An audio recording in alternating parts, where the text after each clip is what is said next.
बाबर को भारत लाने के लिए बहुत सारे प्रयास किया गया ना। राणा सांगा भिखरी सिंह, बकलोल लोधी का चाचा था, इब्राहिम लोधी का चाचा, हाँ इब्राहिम लोधी का चाचा भी था, बुलाया था। भारत के राजा आपस में लड़ते थे, इतने काफी जलन। आप लोग हलाला का नाम सुने हैं? एक हलाला की कहानी यहां मैं सुनाऊंगा। हलाला कर दिया उसने। ये लोग बाबर को बुलाए थे कि चलो तुम दिल्ली सल्तनत पे, दिल्ली पे हमला करो, हम तुम्हारा मदद करेंगे। और इन लोग को मालूम था कि बाबर के पास हिम्मत है। क्या था? हिम्मत। बाबर एक अच्छा राजा नहीं था, बाबर एक अच्छा शासक नहीं था, योग्य शासक नहीं था, लेकिन बाबर एक अच्छा सेनापति था। सेना के लिए वो जीता और मरता था, सेना के मनोबल में वो वृद्धि करता था। भले मुट्ठी भर सेना थी, लेकिन वो चट्टान की तरह सेना से टकराने की क्षमता थी। वो इतना जोश भरता था अपने सेना में। तो बाबर को बुलाया इन लोगों ने कि चलो दिल्ली को लूटना, धन संपत्ति लेना और तुम चले जाना। तो एक मौलाना की कहानी मुझे याद था। एक पति पत्नी आपस में झगड़ा किए और पति ने माने शौहर ने अपनी बेगम को तलाक तलाक तलाक बोल दिया सब। माने अब सुबह वो बोला चुपचाप रह जाता तो काम खत्म था। तो वहां के मौलाना के पास गया, शरीफ आदमी था बेचारा। मौलाना से बोला, मौलाना मैंने अपने पत्नी को तलाक दे दिया। अब मौलाना पहले से उसकी पत्नी को ताड़ रहा था। बोला कि तौबा तौबा तौबा, ये क्या हुआ, कैसे अब तक घर में रखा है, उसका तो हलाला करना पड़ेगा। कहता मौलाना किसके पास जाऊं? अच्छा देख 5,000 रुपये लगेगा, हम तैयार हैं। बोला कि नहीं 5,000 नहीं है, 3,000 ले लीजिए। मौलाना उसकी पत्नी से निकाह करता है और उसको हलाल करता है। हलाल मतलब समझ रहे हैं? जो पति पत्नी का रिश्ता होता है और दूसरे पुरुष के साथ भी वो करेगी निकाह करने के बाद। इसी घिनौनी प्रथा को मोदी जी ने समाप्त कर दिया। और इस घिनौनी प्रथा को समाप्त करने के लिए जो इसके समर्थक हैं वो बेचैन है। अगर पूछा जाए कि उनकी बेटियों के साथ होगा तो वे चुप लगा जाते हैं। वे जानते हैं कि उनकी बेटी के साथ नहीं होता है, उनकी बेटी के साथ भी होता है, लेकिन वो अपने मजा के चक्कर में बेटियों को भूल जाते हैं। तो मौलाना ने 3,000 पर तैयार हुआ, हलाल किया। सुबह आया कि अब मेरी बीवी को तलाक दे दीजिए। बोला कि नहीं, कहीं तलाक दे दें, 2 दिन रुक जाओ। 2 दिन 4 दिन करते करते कुछ दिन रुका तो बोला कि क्यों छोड़ दूं, हमें पसंद आ गई, हम ना देंगे तलाक। तो वही हालत भारत के दिल्ली सल्तनत पे हुआ। दिल्ली सल्तनत पे जब बाबर ने कब्जा किया तो हमेशा के लिए कर दिया। बाबर को भारत में मुगलिया सत्ता का संस्थापक माना जाता है, लेकिन उसको कबाड़ कर फेंकने वाला का नाम एक बिहारी शासक शेर था, सूरी था, जो मर्द था। बिना बिहारी के अलावा लाठी कोई न डाल सकेगा। लाठी डालने की क्षमता सिर्फ बिहारियों में होती है ना। सब रंग सगरो कोई झंडा हो, लेकिन डंडा बिहार के ही लोग लगाते हैं उसमें। नहीं, आप लोग जानते हैं पाकिस्तान में इतनी कंगाली का हालत क्या है? पाकिस्तान में कंगाली का कारण है तो वहां के झंडे में 2 कलर है, हरा और सफेद। तो सफेद कलर है अमन का और हरा कलर है मजहब। तो अमन कहां से आ गया? उन्होंने डंडा अमन में डाल के रखा है। शांति में डंडा करोगे तो क्रांति ना होगा। इसीलिए अगर वो लोग मजहब में डंडा घुसा दें तो हो सकता है वहां शांति आ जाए। तो ये पाकिस्तान का सबसे बड़ा कारण है। आगे हम चलते हैं, बाबर के बारे में चलेंगे। बाबर एक महान शासक था, अपने युग का महान शासक। इसी तरह से कलंदर नहीं थे, वो पूरा अरब साम्राज्य को जीत चुका था, पूरा अमर को रौंद चुका था, पूरा अरब को रौंद चुका था। और दिल्ली पर जब हमला कर लिया और वहां का शासक जब बैठा तो गाजी का उपाधि लिया। क्या? गाजी। और बाबर बड़ा उदार शासक था। भले लोग राजनीति में कुछ भी कोई कहे, बाबर का कथन था कि मैं जिस देश में शासन करूंगा वहां का अधिकांश प्रजा जिस मजहब को मानेगी, जिस रिवाज को मानेगी, उसी के हिसाब से मैं उनका फैसला करूंगा। इसीलिए बाबर भारत में मुगलिया सल्तनत का स्थापना कर पाया, क्योंकि वो कभी भी जोर जबरदस्ती हिंदुओं पर नहीं डाला कि आप मुसलमान बनेंगे, क्योंकि बाबर खुद ही मुसलमान नहीं था। बाबर एक सैनिक था भाई, एक शासक था। बाबर के समकालीन भारत में एक राजा है, उसका नाम आप लोग जानते हैं, बहुत महान राजा, भारत के एकमात्र मुकुटधारी राजा उस वक्त थे, कृष्णदेव राय। बाबर ने पूरे भारत को रौंदा, अपना सेनापति भेजे, लेकिन विजयनगर साम्राज्य की ओर उसने देखा भी नहीं, क्योंकि वो जानता था कि हाथ डालूंगा पूरा बदन जल जाएगा। विजयनगर साम्राज्य कृष्णदेव राय बहुत बड़े और महान राजा थे, उनसे टकराने की क्षमता उस वक्त पूरी दुनिया में किसी की नहीं थी। उत्तर भारत को ही बाबर ने अपने कब्जे में लिया, दक्षिण भारत उस वक्त भी स्वतंत्र रहा। तो समझ गए, भारत को गुलामी जब जब गुलाम हुआ, भारतीय शासकों ने भारत को गुलाम बनवाया, जनता की इसमें कोई भूमिका नहीं, न किसी जाति का, न किसी मजहब का, न किसी व्यक्ति का, नहीं। ये जो भी है राजा महाराजा और उनके मंत्रियों के, जैसे आज के मंत्री लोग आप देखते हैं, कांग्रेस से भाजपा, भाजपा से आरजेडी, आरजेडी इनमें से उनमें वही चीज पहले के मंत्रियों को भी थी। एक राजा का शासक गया, दूसरे राजा में फिर मंत्री बन गया। ऐसे बहुत सारे मंत्री आपको मिलेंगे इतिहास में ना। तो मुगल के बारे में हम कुछ ट्रिक के माध्यम से बताएंगे, कौन पहले आया कौन बाद में। जैसे एग्जाम में बार बार पूछा जाता है कौन शासक पहले कौन शासक बाद में। तो बाबर के बारे में आप लोग याद करेंगे, बाबर को गाजी पद पातशाही का संस्थापक, कलंदर और तोप का प्रयोग, तोप नाम सुने आप लोग, भारत में पहली बार तोप का प्रयोग करने वाला व्यक्ति, तुक्का तोप का प्रयोग करने वाला व्यक्ति का नाम बाबर है। और बाबर पहली बार भारत में एकमात्र युद्ध हुआ था, घाघरा का युद्ध। उस युद्ध में वह मात्र भारत का इतिहास का पहला युद्ध था जो थल और जल दोनों से लड़ा गया था। घाघरा का युद्ध नदी और मैदान दोनों जगह से लड़ा गया था, वो बाबर के समय में लड़ा। एक ट्रिक आप लोग जानते होंगे, पखचघ। बाबर ने 1526, 27, 28, 29 और 30 में बाबर बहुत कम समय में चला गया, धरती को छोड़ दिया ना, धरती को छोड़ दिया। बाबर अपने पीछे 4 अपने पुत्र और एक अपने भाई का पुत्र, 5 लोगों को छोड़ गया था। उसमें जो सबसे तांत्रिक मांत्रिक था, ज्योतिष टाइप का, पढ़ा लिखा, उसका नाम था हुमायूं। हुमायूं ये ज्योतिष में विश्वास करता था, ज्योतिष में विश्वास था इसका। और जान लीजिए, जो भी व्यक्ति ज्योतिष में विश्वास करता है वो सबसे बड़ा अंधविश्वासी होता है ना। ये जीवन भर ज्योतिष के चक्कर में रहा और इसी के हाथों से 1539 और 1540 के युद्ध में शेरशाह ने भारत की सत्ता छीन ली और ये अपना जान बचाकर भागा ना।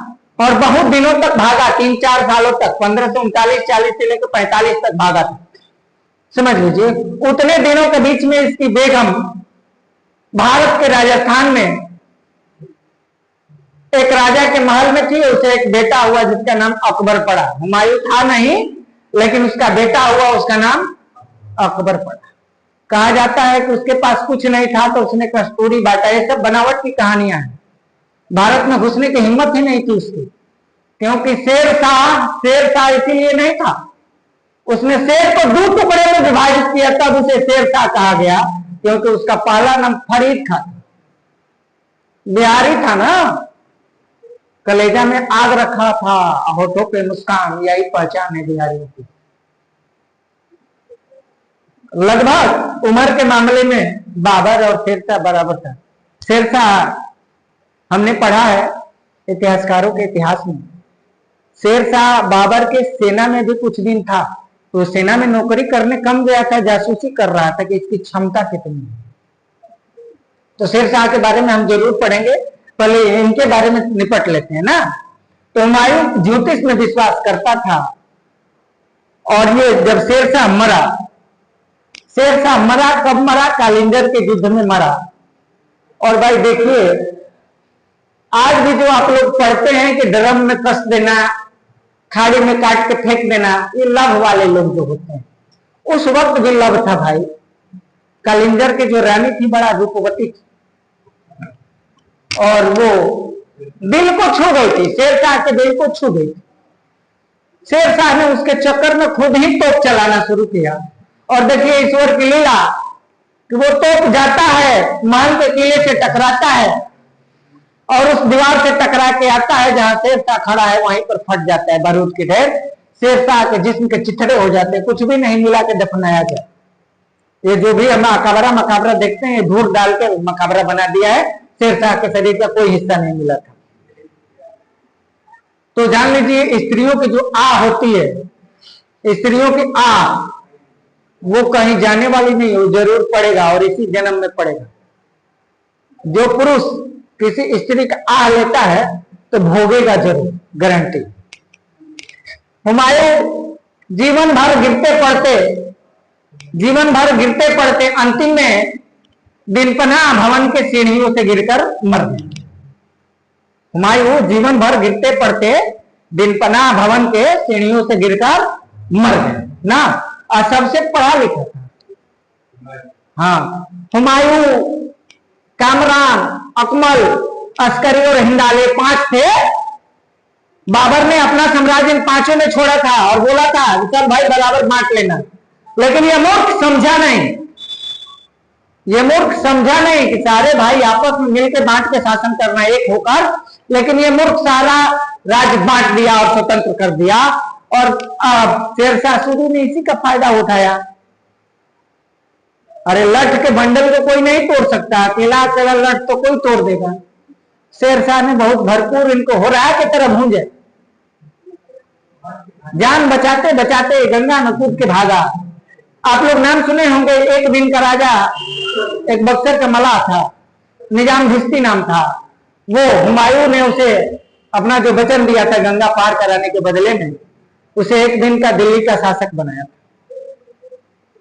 तो उसने अब एक दिन में करे तो क्या करे, तो चमड़े के थैले के अंदर सोने का सिक्का डाल के मोहर मार दिया था। वही उसका पहचान, निजाम भिस्ती उसका नाम था। हुमायूं ज्योतिष में विश्वास करता था ना।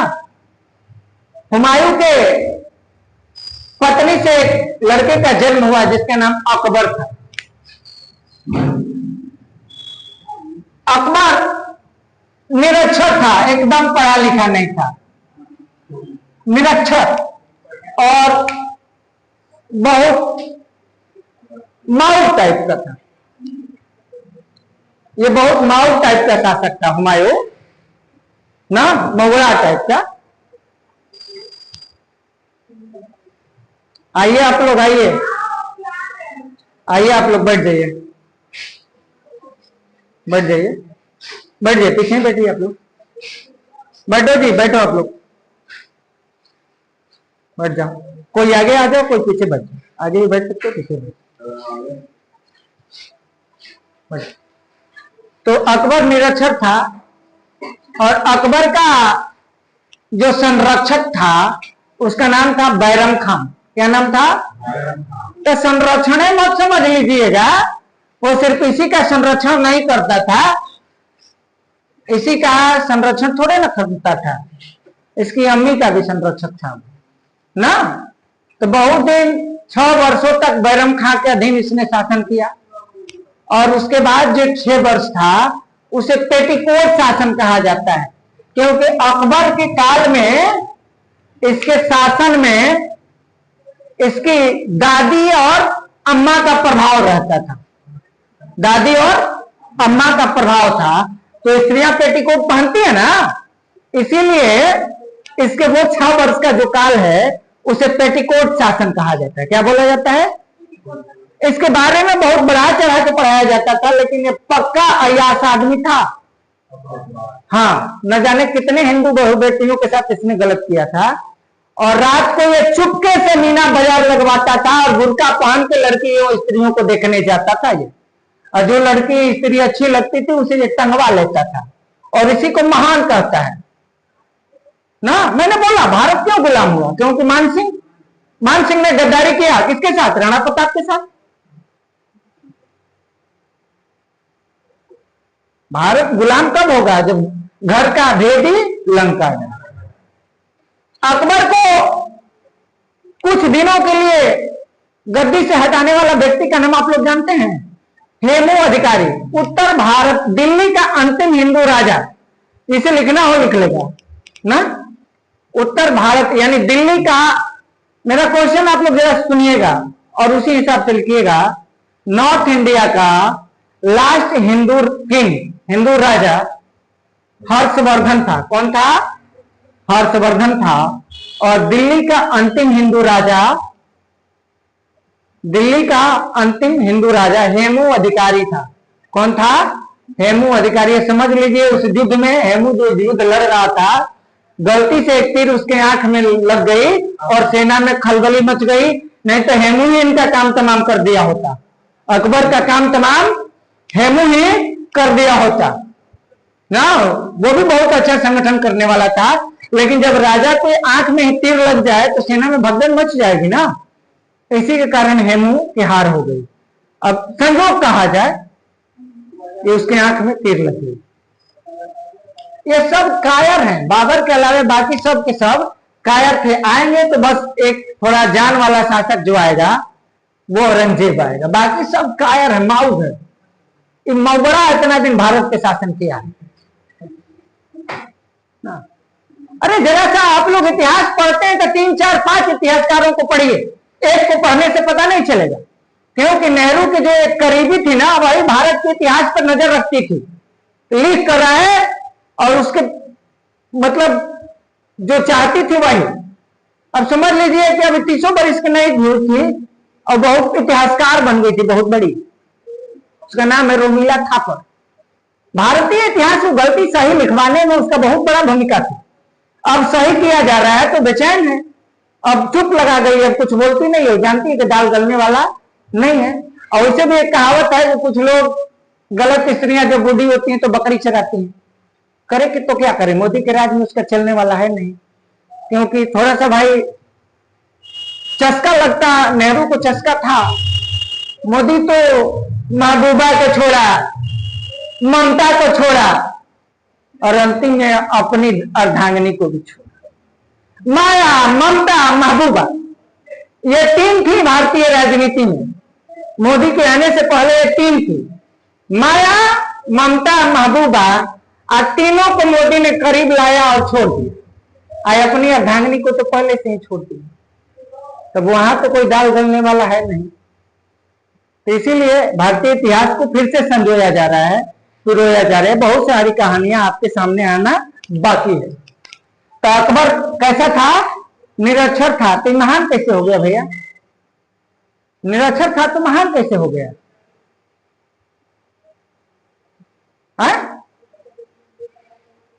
भारत में हिंदुओं को राजा बनाया गया था, क्या मुसलमान खरीद के लाएगा शासक बनाने के लिए?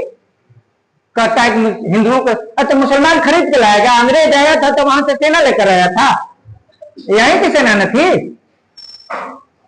तो सेना जो होती है वो उसी देश की होती है ना। सेना को तो खरीद कर इसी देश के लोगों को अपने तरफ मिला लिया जाए।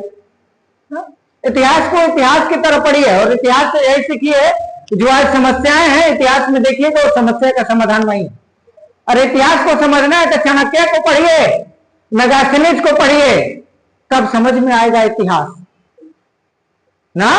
ये दरबारी इतिहासकारों को पढ़िएगा तो कुछ समझ में आने वाला नहीं है, क्योंकि ये राजा के बाद अलावे कुछ और उनको दिखता ही नहीं था। अकबर को महान कहा जाता था, लेकिन मैं महान तो इसे मानूंगा नहीं। ये सब आक्रांता है, देश को लूटने वाले आक्रांता है ना। अकबर का जो अंतिम युद्ध था, अंतिम असीरगढ़ युद्ध, गुजरात विजय, कौन था? पहली बार ये समुद्र का दर्शन 1601 में किया ना। असीरगढ़ विजय के उपरांत, गुजरात विजय के उपरांत यह देखा था। अकबर जब गया, जिंदा रहते इन लोगों में कोई शासक नहीं बन रहा। जाने के बाद हम इतना बता दिए, लेकिन आप लोग को ये बताए हैं कि अपनी बहन बेटियों का शादी किससे करते थे। आप लोग समझदार हैं। घर का आइटम ये लोग घर में ही रख लेते थे। समझदार लोगों के लिए इशारा काफी है। नहीं कोई अगर ज्यादा जानना होगा, मेरे वीडियो देखेगा तो हमें जरूर बताएगा कि इनकी बहन बेटियों को कहीं घर के बाहर भी शादी हुआ है तो जरूर बताइएगा। क्योंकि हमारे देश में भी इस्लाम है भाई। हम देखते हैं कि इस्लामिक लोग भी अपनी बहन बेटियों को अपने घर नहीं रखते हैं। तो वो परंपरागत रूप से हमारे ही हैं, वो भी यही परंपरा के तहत कहीं अलग ही शादी करते हैं, अलग ही घर में करते हैं। लेकिन इन लोगों की बहन बेटियों की शादी घर में होती थी। और कुछ कहानियां तो आप लोग भी जानते हैं। आगे आते हैं जहांगीर। अगला कौन है? जहांगीर। और ये मजबूरी में बनाता था, मजबूरी में बनाता था। दिन भर वेश्या घर में गिरा रहता था, वेश्याओं के साथ दारू पीता था, अय्याशी करता था, जुआ खेलता था, सारा नशा करता था और अच्छे अच्छे वेश्याओं के साथ संभोग करता था। मजबूरी यह थी कि अकबर के सारे संतान मर चुके थे। जिंदा कौन था? जहांगीर। इसीलिए जहांगीर इसको पसंद नहीं करता था। नूरजहां की कहानी इसी की है। नूरजहां जो आप लोग देखेंगे फिल्मों में, उस फिल्म का नाम मुगले आजम ना, उसमें भी बहुत झूठ परोसा है ना। तो आप लोग जान लीजिए तो उसमें जो मुगले आजम नूरजहां है, नूरजहां अली कुली बेग की बेटी है। अली कुली बेग की बेटी है। आप लोग याद करेंगे, पहला भारत में संगमरमर से निर्मित मकाबरा जो है वो अली कुली बेग का ही है। संगमरमर का प्रयोग करवाने वाला पहला व्यक्ति नूरजहां है ना। और नूरजहां का बाप का नाम था अली कुली बेग। नूरजहां का शादी किसी और से हो चुका था, लेकिन एक गेम के तहत उसके पति को जहांगीर ने एक सूबा दिया और वहां का शासक बनाया और धोखे से मरवा दिया। और बाद में नूरजहां को वो देखा था ना, जो मीना बाजार सजवाद झरोखा दर्शन, तो एक गेम हो, तो एक कोई खेल है, वो खेल अभी मेरे दिमाग में नहीं। उसी खेल के दौरान उसने नूरजहां को देखा था और इतना देखा तो पागल हो गया कि दीवाना हो गया उसको, क्योंकि बचपन से विषयों के साथ रहा, इसकी भौतिक प्रवृत्ति थी ना। ये नूरजहां के लिए पागल था। तो इसके शासन में जब तक ये राजा नहीं बना था तब की मैं कहानी बता रहा हूं, लेकिन जब ये राजा बना तो इसने न्याय की जंजीर लगवाया। क्या लगवाया? न्याय की जंजीर। आधी रात को भी अगर कोई व्यक्ति को न्याय चाहिए तो घंटी पीटे और जहांगीर उपस्थित होता था। चाहे कुछ भी हो, अच्छाई बुराई सब में होती है, लेकिन जहांगीर अपने शासन में न्याय व्यवस्था बहुत तगड़ा रखा था और अपने पिता द्वारा जीते गए जो भी क्षेत्र थे उसे इसने सुरक्षित रखा। जितने भी थे, गुजरात, यूपी, बंगाल, लगभग दक्षिण भारत तो ये गए ही नहीं, दक्षिण भारत ये गए ही नहीं। तो जहांगीर की कहानी नूरजहां तक है। नूरजहां के बारे में और जानिए आप लोग। नूरजहां की मां का नाम आप लोग जानते हैं? अस्मत बेगम। नूरजहां और उसकी मां यमुना में नौका विहार कर रही थी। क्या कर रही थी? और उसी नौका विहार के वक्त एक तेलीय पदार्थ यमुना में दिखा। आज जैसी यमुना नहीं थी गंदी, यमुना का पानी नीला है भाई, काला नहीं है, नीला है, वो श्याम रंग है। यमुना प्रेयसी है, कृष्ण की प्रेयसी है यमुना। आप लोग जान लीजिए, उसका एक नाम कालिंदी है और सूर्य की पुत्री कहलाती है यमुना। तो जब वो दोनों माँ बेटी अटखेलियां कर रही थी तो यमुना ने चिपचिपा सा पदार्थ, तेलीय पदार्थ देखा। जब उसे हाथों से छुआ और सूंघा तो महक गया। गम का नहीं, क्या हुआ? महक गया। जान लीजिए महकना अच्छा शब्द है, लेकिन आप लोग गमकना प्रयोग करते हैं। महक गया तो वही खोज, इत्र की खोज किसने किया? तो नूरजहां की मां असमत बेगम। ये खोज हो गया। अब समझ लीजिए ये खोज हो गया। पानी में फूल का डंठल था, फूल था, उसमें से उसका अर्क निकल के बह गया और ये उठा के सूंघ ली, बस खोज। कोई रिसर्च नहीं। बाहर मिथोलॉजी और वामपंथी इतिहासकारों इसी को खोज कहते हो। अरे वामपंथ तो तुम उधार से लाए हो, क्योंकि तुम अपने बाप के पैदाइश नहीं हो। वामपंथ तो भारतीय इतिहास में हो, उपनिषदों को पढ़ो जहां ईश्वर से भी सवाल पूछा जाता है।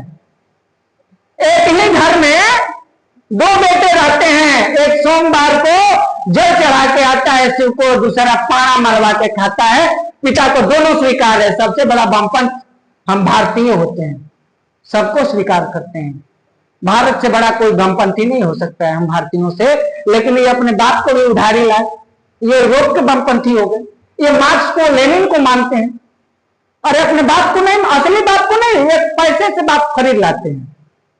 जो ईश्वर से सवाल पूछे उससे बड़ा वामपंथी कौन हो सकता है? हमारे जितने भी उपनिषद हैं क्या है? ये शास्त्रार्थ हैं। ये ईश्वर है और नहीं है, इसी पर तो सारा शास्त्रार्थ है। हिंदुओं से बड़ा कोई वामपंथी नहीं हो सकता। जरा इतिहास को झांक कर देखिए। जहांगीर बहुत दिनों तक शासन किया और इसके जाने के बाद आया शाहजहां। इसे न्याय प्रिय भी कहा जाता था, न्याय प्रिय इसे कहा जाता था ना जहांगीर को। और जहांगीर की जो कहानी थोड़ी दिलचस्प होती है वो नूरजहां के चलते ही हो जाती है। शाहजहां भारत में लाल किले का निर्माण कराया। किसका? लाल किले का निर्माण कराया। लाल किला है कहां भाई? आगरा और दिल्ली दोनों जगह है। तो ये आगरा वाला का निर्माण कराया था। कहां वाले का? अरे इसने तो नाम रखा था उसका किला ए मुबारक। दिल्ली वाले का क्या नाम रखा था? किला ए मुबारक। और अनंतपाल तोमर एक लाल किला बनवाया था, उसी के नाम दिल्ली के लोग इसके किला ए मुबारक नहीं बोले, इस किला को वो लाल किला ही बोले। तो अंतिम में इसे लाल किला करना पड़ा ना। उन्हें आदत हो गई थी लाल किला कहते कहते। उस किला के सामने सारे किला फीके होते थे। वो अनंतपाल तोमर का पहला जो किला था वो लाल किला कहलाता है पुरानी दिल्ली में। अब तो शाहजहां लाल किला बनवाया। कहां बनवाया? आगरा में। बहुत बड़ा इसके कृति है। उस समय हमारे देश में अकाल था, न जाने कितने लोग मरे, दुर्भिक्ष अकाल, कितने लोग मरे। लेकिन इसका क्या था? लाल किला बनवा रहा था। क्यों बनवा रहा था भाई? इसकी पत्नी थी ना, शाहजहां की पत्नी, उसके प्रेम में। अच्छी बताइए भैया, प्रेम होता है तो एक पत्नी से हो सकता है? अरे प्रेम की जो परिभाषा है तो राम ने दिया राम सेतु बना के, दशरथ माझी ने दिया पहाड़ काट के। अभी बताइए, ये 5 को 6 को बीवी रखा था, 6 को पैदा करते हुए मर गई, और उसके बाद भी अपने बेटी तक संबंध बनाने में पीछे नहीं हटा। प्रेम की निशानी है लाल किला। इसे प्रेम का निशानी कहें कि दुष्कर्म का? इस रपिस्ट को कैसे प्रेम का निशानी कहा जा सकता है? इन आतताइयों को इतिहासकारों ने प्रेम का निशानी कहा। देश मर रहा है खाने बिना और ये बना रहा है लाल किला और ताजमहल। क्या बना रहा है? ताजमहल। वाह! मुमताज की याद में। मुमताज इसकी पहली पत्नी होती तो मान लिया जाता, दूसरी तीसरी चौथी पांचवी थी भैया वो, और तीसरा चौथा पांचवा आठवां बेटा जन्म देने में मर गई। एक और है मोहब्बत की निशानी। अब इससे बड़ा धोखा ही भारत के लोगों को क्या पढ़ाया जाएगा? आंखें खोलिए, आप स्टूडेंट हैं तो पढ़िए, अपने इतिहास को बढ़िया से पढ़िए। जब तक भारत के इतिहास को फिर से लिखा न जाए इसे शुद्ध नहीं माना जाएगा। क्योंकि राम और कृष्ण के वंशज, बुद्ध के वंशज, महावीर के वंशज कमजोर कब से होने लगे? हमारी कहानियों को ही वामपंथी इतिहासकारों ने दबा दिया। 1.5 पेज में शिवाजी को पढ़ाता है, पूरा 150 किताब में मुगल को पढ़ाता है। तो बताइए क्या दिमाग में जाएगा? शिवाजी को पढ़ाएगा तब ना, शिवाजी को नहीं पढ़ाएगा। क्यों? क्योंकि उसने हिंदुशाही राज्य की स्थापना का संकल्प लिया था ना। कांग्रेस कभी नहीं चाहती है कि हिंदुशाही हो जाए। तो इस देश के आधे मुसलमान भी चाहते हैं कि राम राज है। राम राज का मतलब समझते हैं आप लोग? आधे का यहाँ के 90% मुसलमान चाहते हैं राम राज, क्योंकि राम भाई उनके भी प्रिय हैं। जितना हम हिंदू मानते हैं उतने यहाँ भारत के मुसलमान भी राम को मानते हैं। राम के राज में एक ही घाट पर बाघ और बकरी पानी पीते थे, इतनी समरसता थी। इसीलिए राम राज की परिकल्पना, गांधी ने राम राज का परिकल्पना किया तो कांग्रेस ने गोडसे से मरवा दिया, मर दो, ये राम राज की बात करता है। और दोस्त बाद में लगा दिया, गोडसे को फांसी दिलवा दिया।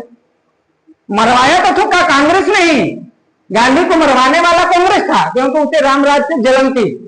गोडसे को उकसा के वो मरवाया था, गोडसे मारने वाला नहीं था, लेकिन उकसाया था कांग्रेस ने। जैसे आप लोग अभी देख लीजिए, अभी यूपी में जो काउंटर हो रहे हैं ना, तो जितने लोगों को काउंटर हुए हैं तो योगी किए नहीं। अगर अखिलेश सदन में नहीं सवाल पूछे होते तो अतीक अहमद का काउंटर शायद नहीं हुआ होता। जो सवाल पूछे तो योगी ने कह दिया कि आज मिट्टी में मिला दूंगा, और मिला दिया। और अतीक का भाई अफजाल बोलता है कि योगी ने अखिलेश ने योगी से सवाल पूछ के मेरे भाई को मरवा दिया। तो भाई अगर अखिलेश मारता तो अच्छा नहीं लगा। अखिलेश के भी ऊपर हो गए थे ये अतीक, तो गेम वो भी खेल दिया, ओवर हो गया गेम।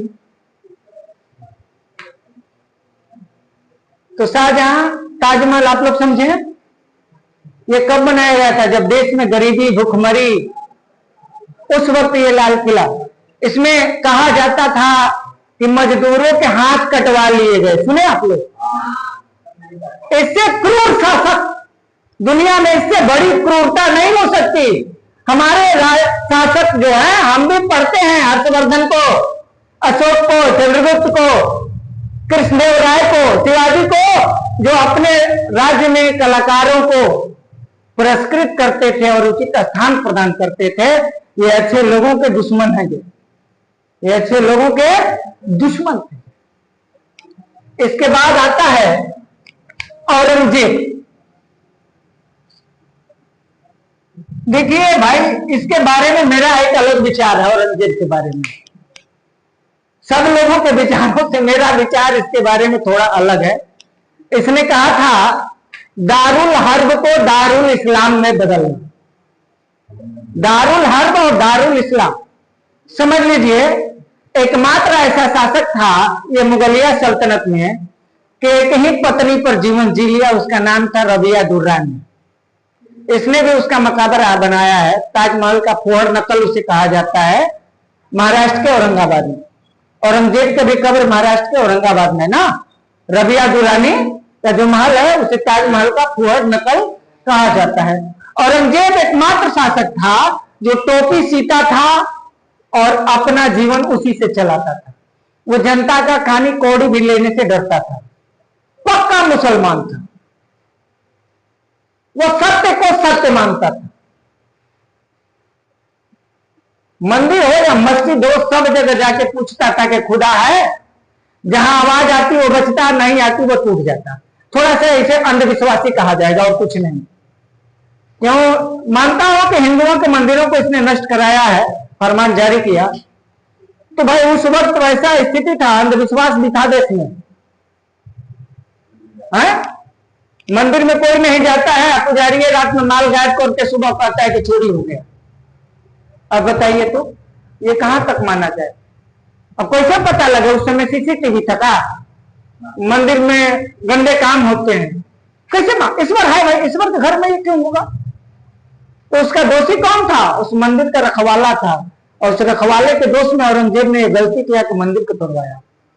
औरंगजेब के मकबरा के औरंगजेब ने अपने दादा, अकबर कौन लगेगा, परदादा ना, अकबर के मकबरे में कुछ आयतें खुदाई गई थी, उस पर भी इसने चूना से पुतवा दिए। ये सब झूठ है, मिटाओ, ये सब झूठ है, मिटा दो। अकबर के समय में सबसे अधिक, सर्वाधिक हिंदू राजा थे, हिंदू राजा इसी के समय में ना। अकबर के बारे में जरा जान लीजिए आप लोग। मनसबदारी प्रथा का नाम सुने आप लोग? वो इसी ने शुरुआत किया था। मनसबदारी प्रथा की शुरुआत अकबर ने किया था। औरंगजेब के समय में सर्वाधिक हिंदू राजा थे ना। और औरंगजेब के समय में ही मुगलों का किला ढाना शुरू हो गया था। मुगलों का किला ढाना शुरू हो गया था। औरंगजेब के समय में दुनिया का सबसे धनी देश भारत था। ये बताइए, मैं इसे महान ना कहूं तो किसे कहूं? ये सच्चाई और ईमानदारी को पसंद करता था, चाहे वो हिंदू हो या मुसलमान।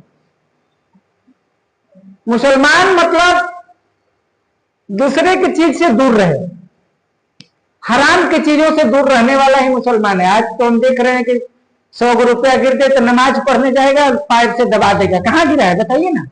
देखे तो उधर है, कहता है कि मुसलमान है। गाड़ी रखेगा 3 बीता का, दिन भर झूठ बोलेगा, कहे हज करके आ गया। हाजी है कि पाजी, उसे कहा जाए। तो औरंगजेब ने मुसलमान के कुछ गुण देखे। औरंगजेब का जो गुरु था उसका नाम था मिर्जा मोहम्मद हकीक। औरंगजेब का गुरु का नाम क्या था? मिर्जा मोहम्मद हकीक। यहीं से औरंगजेब के बाद, औरंगजेब महान ऐसे नहीं था, इसपे कुछ गुण भारतीय राजाओं का था। जैसे शाहजहां के 4 बेटे थे ना, औरंगजेब था, मुराद था और जहादार था, और जो सबसे अच्छा था, पढ़ा लिखा था, इसके चारों भाई इससे टकराते रहते थे। अपने बाप को समझाया, तो बेटे को समझाओ, भाई को समझाओ, लेकिन वो नहीं माना। अंतिम बात, जजिया की शुरुआत आप लोगों ने जो कहा, मैं ये गलती क्वेश्चन नहीं पढ़ाऊंगा। जजिया की भारत पे पहली बार मोहम्मद बिन कासिम ने लगाया था ना। आप लोग जो काट छाट के पढ़ते नहीं, भारत पर पहली बार जजिया कर लगाया था मोहम्मद बिन कासिम, और अंतिम बार औरंगजेब ने। नहीं, हटाया बहुत बाद में हटाया, ये इधर हटेगा। अकबर वो एक बार हटाया गया, कई बार आया गया? 712 के बाद तो बहुत बार आया गया होगा ना। तो पूरे भारत में नहीं, मोहम्मद बिन कासिम पश्चिमी भारत में लगाया था। Thank you. अब हम लोग आगे इसके बारे में पढ़ते हैं ना। समझ में आई आदित्य? इतिहास इतना आसान चीज ना हो, कड़ी बाई कड़ी। ठीक है, मैं अब आगे